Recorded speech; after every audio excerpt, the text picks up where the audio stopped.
มันหักดอกโอ้เจ้ากี่เท่ามันคิ้วมาใส่เท้าทาดนั่นว่ากับเราหลายมือแล้วว่าสิเสียก็ดื้อมือเลิกก็ดื้อมือเลิกก็ดื้อมันเกิมแห้งมันสะไอ้ได้ไม่เท่าแล้วกระปู4 โตไม่เท่าอะไรสิมาเจียวกระปู4 โตเจียวใส่ฟักบัวโดยกับสบายดีและสวัสดีเด้อพี่น้องเด้อมื้อนี้บ่าวเก่งก็มาเปิดคลิปอยู่ที่เตาถ่านคือเก่าพี่น้องเอ้ยเปิดอยู่ข้างกระต๊อบเอ้ยน้อยพี่แหละมื้อนี้พอดีมาเห็นเอื้อยแอนนากำลังขอดถ่านอยู่พอดีก็เพิ่นขวัดแต่เช้าพุ่นแหละจักว่าแล้วขวัดกับแม่เฒ่าพอดีสิกายไปเบิ่งก่อนพี่น้องบ้านนี้ตัวเพิ่นขวัดแล้วเพิ่นก็ย่อขึ้นมาไว้พี่ได้มายิบอยู่พี่โตขวัดแล้วถ่านกะว่างามๆสอบใหญ่เติบใหญ่กว่าสอบเขียวเป็นขายหั่น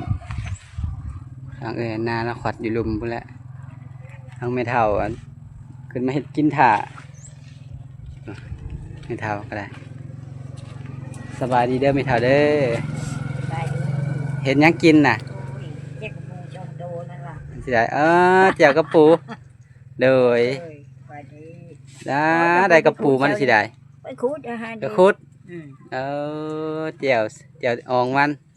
เอิกมันไหมเอิกมันนั่นแหละนี่อ่องป้าได้กระปู4 โตได้4 โตนะได้พี่น้องแล้วกินเพิ่นก็ได้ได้4 โตเนาะคือดินแข็งเลยไปขุดกับผู้ใดขุดเอวเลยจำเพราะว่าเห็นน้องแร่เพิ่นไปขุดนั่นเพิ่นว่าดินแข็งขนาดเพิ่นว่าดินแข็งบ่ได้เพิ่นว่าได้กะได้ไม่เท่าแล้วกระปู4 โตไม่เท่าอะไรสิมาเจียวกระปู4 โตเจียวใส่ฟักบัวสิฟักบัวโอ้ยฟักบัวมีทุกอย่างต้มยังสารน่ะหุงข้าวหุงหุงเอาเดี๋ยวไปก็มีข้าวดีอยู่พวกนี้ผู้เฒ่าเนาะกินข้าวหุงอยากสบายแนวกินเพลนขวัดทานแล้วเราไม่คุดเลยบ่หรือคุดแต่เช้าคุดเจ้าไปคุดกระปูนี่แล้วคุดกระปูมาแล้วได้ดิชะทานป้าไปคุดแต่เช้าโหหาเนี่ยกินไว้ก่อนยันขวัดทานเมื่อไหร่ยันบ่มีแห้งไปหาตำหลังนั่งดิชะทานได้ชาวโชคนะตาเห็นงานยาชะนี่เป็นมือนะเดี๋ยวกระปูไผขวัดอยู่หลุมเอ้ยหน้าบ่มันขวัดเดี๋ยวก่อนเดี๋ยวไปไปเบิ่งไปได้ไอ้ชาเนี่ยขวัดงมอยู่คนเดียวเพิ่นก็ได้หมวกก็บ่ใส่ซ้ำบ่บ่สู้เห็นแล้วใส่หมวกดอกนะใช่มันไม่ได้ใช่เจียวกระปูกินเพลนจักโมงแล้วนี่ก็ได้จักสิเป็นข้าวเพลนข้าวแรงแล้วเบิ่งก่อนข้าวแรงนะ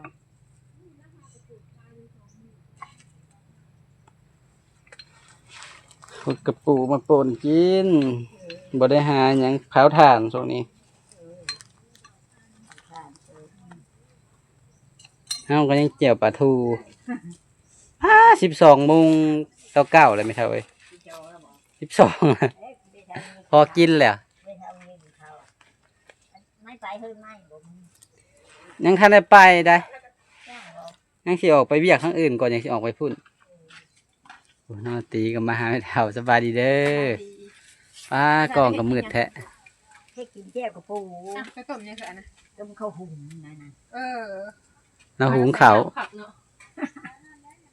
เยอะๆมันมีชูกินผักอะไรแบบนี้หุงเอาแต่หม้อธรรมดาหม้อธรรมดาได้หุงถึงหม้อธรรมดานั่นละเจียวกับปูเจ้ากายไปคุดมะนาวคุดให้เราเนี่ยไปจักโตไม่เท่าไม่ชี้โตอันนี้อย่างไรละเจียวเอาผักบัวร้ายกว่าผักบัวกับหูนึงน้องไม้นี่เป็นไม้ทงเจียวใส่อ่องมันเลยบ่ได้บ่ไม่เท่ามันตัวนิดหน่อยนี่ต่ำซะเลยจังได้หลายเบิ่งเจียวคงไม่เท่าก็ได้มีแต่ขนี้เพราะจะได้จ้ำ ขยะมัน กินพอแล้วไปในเห็ดเวียก กินพอแล้ว เบิ่งบนไม่เท่าเห็ดกินเด้อ เลิศ พวกพี่น้องเพิ่นหุงข้าวไว้ใส่หม้อธรรมดาให้แหละเห็ดถาดเอ้ยนะต้องมาขอดทาน แก้วคือแก้วที่แก้วไม่ได้ชื่อกูได้กันไม่ชื่อ เจียวละล่ะลงไปเบิ่งเอ้ยหน้าก่อนไม่ถามว่าบ่แม่นเราแล้วละบ่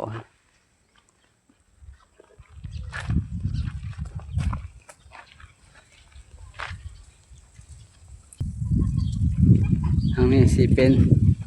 เตาปะนางเป็นจุดล่ะสิได้ขวัดล่ะทางนั้นหมายเบิ่นล่ะ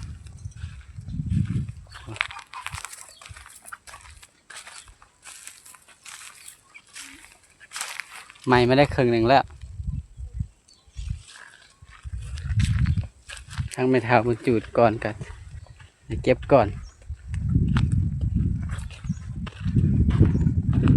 มาทางแคมป์หนองไปเลยพี่น้องบนเก่าบนเดิมพูนหน้าเก็บล่ะ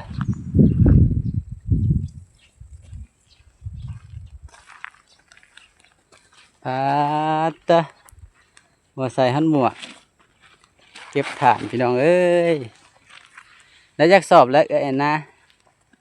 ที่ชอบ สี่สอบสบายดีเด้อเด้อ ไอ้ค่ะ โดยสบายดีสอบคือใหม่แล้วอันนี่นะ ชอบ ไผ่ลวกสอบใหม่เอามาใส่ ไม่จะเขาไปแหละสิ ใหม่มาแต่เขา ดีโตบดีเลย เขาปนเอามาขายให้มีแต่หาเอาตัวมันเป็นแบบฐานใหญ่ๆเนี่ยใส่จังบ่เฮียเป็นเอามาขายให้ทั้งเถื่อกับไปเอาเองมาเท่ากระสอบต่างมือบ่มีสิเป็นสอบปุ๋ยเบิดพี่น้องสอบเขียวกับสอบแดงละนี่มันใหม่ทุบเขาจนอยากเบิดพอดีเบิดล่ะพอดีขวัดเบิด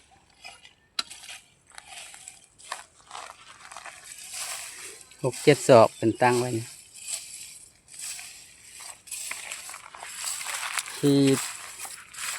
ทานโต๊ะเก่าเพิ่นนั้นตั้งแต่เพิ่นเขาจักกี่จักเถื่อแล้วเขากองบักใหญ่นี่เดี๋ยวเอาไปใส่ห้องน้ำห้องหยังก็จักว่าได้เป็นที่ทานน้อยๆเอาไปเฮ็ดปุ่นเห็นหยังจักว่าได้ หลายขนาดเลย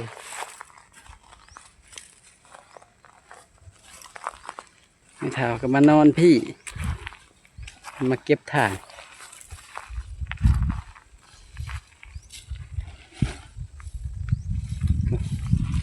โตใส่ไว้ใส่ปากกระสอบตัวมันงามๆมีเท้ากระเจียวกระปูถา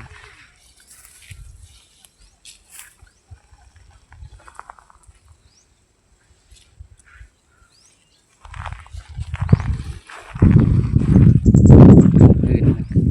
ตั้งแต่ขนมากลางคืนเลยขนมาให้เปิดตั้งแต่เมื่อวานนี่บอกลืมไม่ซื้อหนูขนมาตอนแรงๆเกยนามาขนลงซอย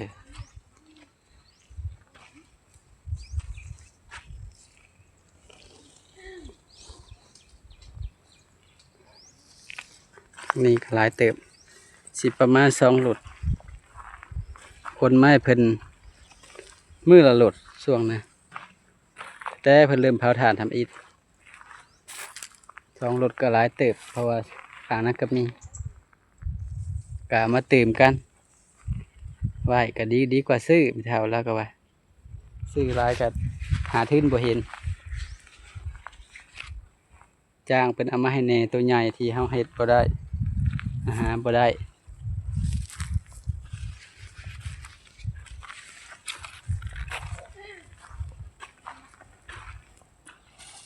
สานเป็นคันไว้เลยเพิ่นเป็นสานไว้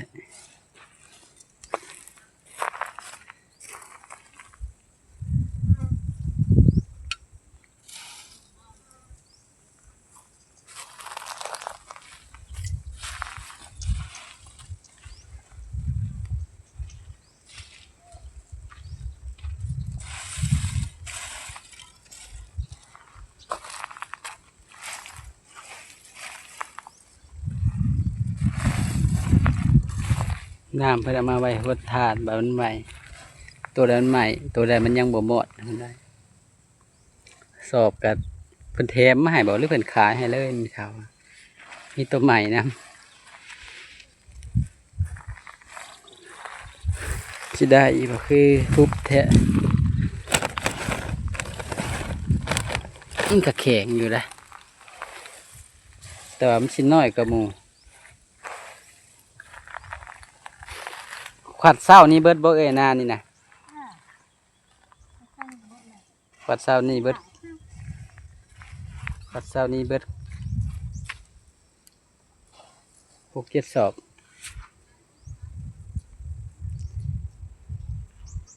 บ่ใส่หันหมวกมันก็ได้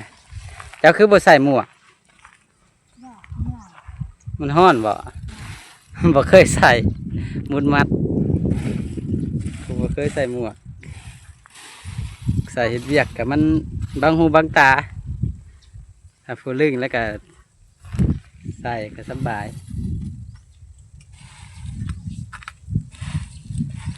ตัวมันบ่ใหม่บ่อันนี้นะ บอกจะไม่งนมัน ไอ้หมูนหมอนสิเป็นหมอนเป็นบ่ได้มันบ่ใหม่มันอยู่พื้นนั้นบ่ใหม่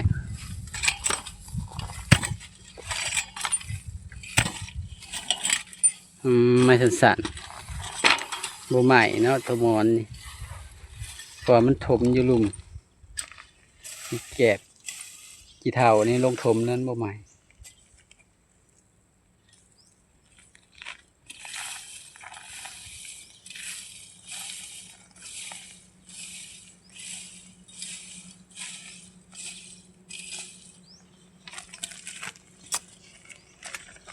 กี่เท่าแล้วก็เห็ดกินทาอีกถึงพักในน้ำส่วนพักบัวเนี่ยของไม่เท่าคำบ่ ก้องให้ก๊อกกินน้ำกัน อันนี้ได้ กินน้ำกัน กินนำกันมันพายจะเป็นผู้ปลูกก๊อกบ่กินนำกันเพิ่นว่า ยังอยู่เนาะเห็นไม่เท่ามาหาไปใส่เจียวกระปูยังอยู่ปลูกไว้ในแคมหนองนานน้อยหนึ่งเบิดแล้วนานหนึ่งน่าจะเป็นผักหอมเปรย์เพิ่นปลูกไว้ฮดไว้พอได้กินนำกันหนองเทิงนี่มันสิอยากขุ่นๆเด้อเพราะว่าเป็นไส้ฮดถาดลงฮดลงตักอยู่ตลอดกับมันเป็นดินแบบว่าดินขี้ตมเนี่ยดินแบบแดงๆเหลืองๆคือหนองทั้งลุ่มน่ะสิมีแต่หินแหละมันบ่ขุ่นยังมาเบิ่งผักกันยังอยู่ขึ้นว่าเบิดแล้วเห็นผักส่วนน้อย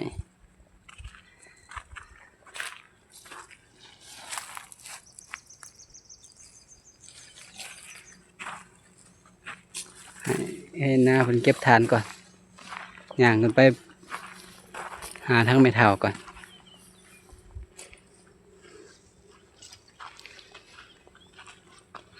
ทั้งไอ้ซุกมันก็ตัดมาไว้แล้วใหม่ก็ได้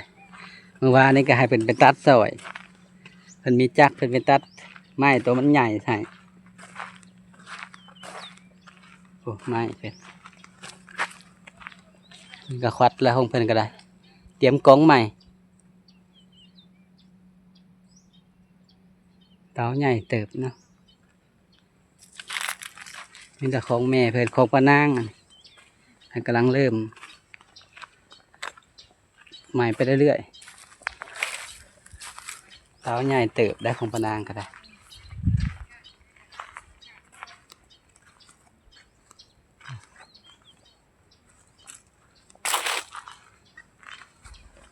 เอาไม้แอมขักแน่ผมมีไม้กับไม้แอมผมบ่มีก็บ่ได้ใส่ขึ้นไม่เท่าแล้วก็บ่ได้ใส่ผมมีไม้ถ้ามีรังกะสีก็เอารังกะสีแอมบ่ให้ดินหยดลง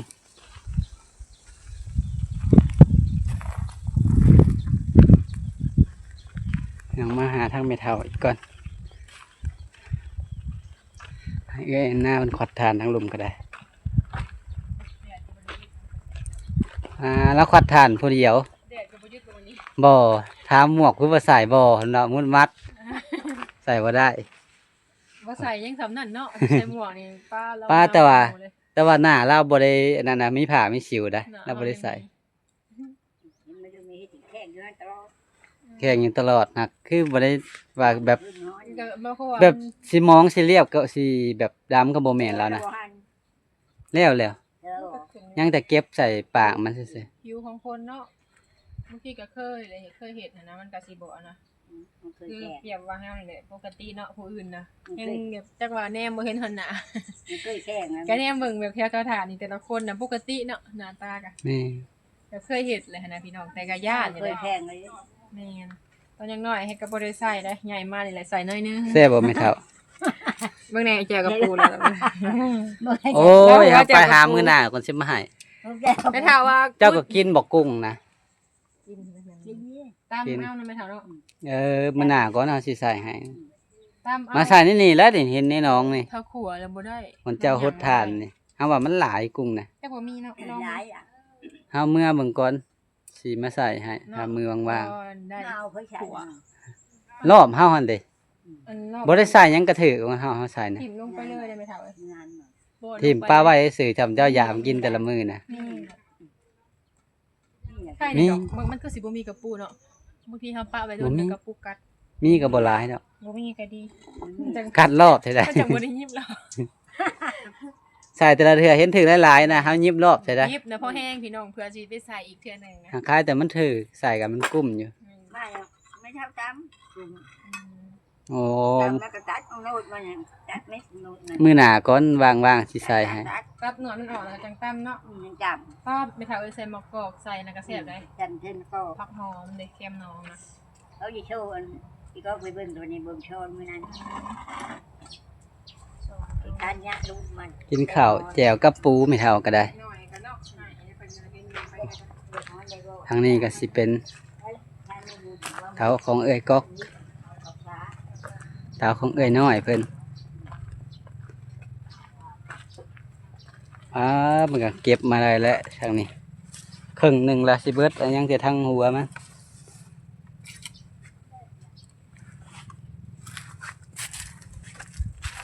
จุดปะไว้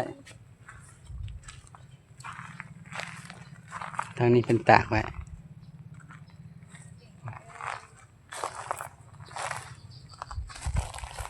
โอ้ทางนี้เป็นปกไว้เป็นยิบตัวเป็นขวัด เป็นขวัดกลางคืนหลังมือก็ได้มาพ่อลูกเป็นนอนแล้วเพิ่นก็ขวัด ทางนี้เป็นปะไว้ใหม่สิเปิดแล้วหามาเลาะมึงเตาถ่านพี่น้องเอ้ยมาพอดีเห็นแม่เฒ่าเห็ดกิน ได้เจียวกับปู3-4โตวเราก็ได้ไปขุดดินแข็งหรอวะเปิดใช้ได้ต้นหนึ่งเกี่ยก็เห็นน้ำตัว2ตัวเอาบ่ได้พี่น้องผู้เฒ่าโอ้เท่าทานพอเท่าคูณกับทันนี้เป็นทันน้ำมาเพิ่นยังข้าวิอยากเพิ่นอยู่โดยสำหรับคลิปนี้บ่าวเก่งก็สิขอจบคลิปลงเพียงเท่านี้แหละพี่น้องเอ้ยพามาเลาะเบิ่งเตาถ่านยามเที่ยงๆมาเบิ่งบรรยากาศทางเตาถ่าน โดยสำหรับคลิปนี้บ่าวเก่งขอกล่าวคำว่าสบายดีเด้อพี่น้องเด้อ